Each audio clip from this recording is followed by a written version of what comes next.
Donc, on peut utiliser le vélodrome à partir de la fin du mois de mai jusqu'à la mi-septembre. Puis là-dedans, il faut exclure les journées où il pleut ou quand la piste est mouillée, parce qu'à ce moment-là, il n'y a pas d'adhérence.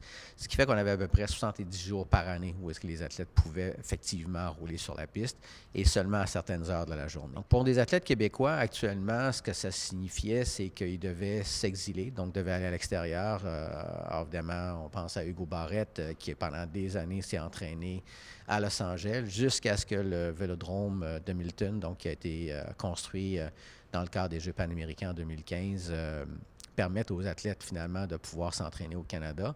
Alors, il y a beaucoup d'athlètes québécois qui ne sont pas nécessairement tentés par l'aventure, doivent aller là-bas, étudier dans un système qui est différent. Donc, avec un vélodrome intérieur au Québec, je pense que pour des athlètes qui actuellement s'entraînent à l'extérieur, ça va être la possibilité pour eux de revenir au Québec.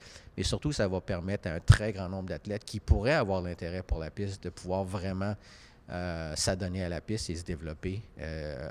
Un peu comme à l'époque où on avait le Vélodrome olympique de Montréal, où il y a de très, très nombreux athlètes qui sont passés par là. Il y a plusieurs autres jeunes athlètes qui ont très bien fait. Au cours des derniers championnats du monde junior sur piste qui ont eu lieu l'année dernière en Allemagne, on avait 4 athlètes québécois.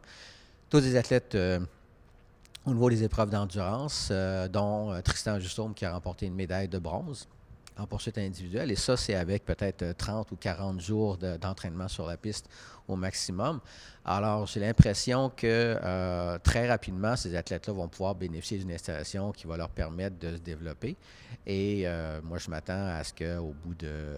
je m'attends que déjà en 2024, que le Québec soit encore mieux représenté qu'il ne l'est présentement au sein de l'équipe nationale pour les Jeux de Tokyo. Donc, on ne devrait pas avoir trop de difficultés à recruter des athlètes, ce qui est présentement le problème pour des gens qui auraient probablement beaucoup de talent, mais qui ne sont pas nécessairement prêts à se commettre comme on le demande.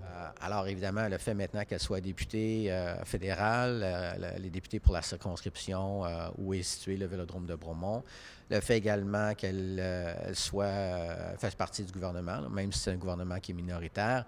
Alors, je me dis que si, avec quelqu'un comme Lynn, qui a évidemment à cœur le succès du projet-là et qui en connaît tous les tenants et aboutissants, on n'arrive pas à aller chercher de l'argent du côté du gouvernement fédéral. Je ne vois pas comment est-ce qu'on va y parvenir. Donc, alors, ça ne veut pas dire qu'on va nécessairement avoir des subventions du gouvernement fédéral, mais je me dis qu'on a certainement, du côté de Lynn, à peu près la meilleure ambassadrice qu'on pourrait espérer à ce niveau-là.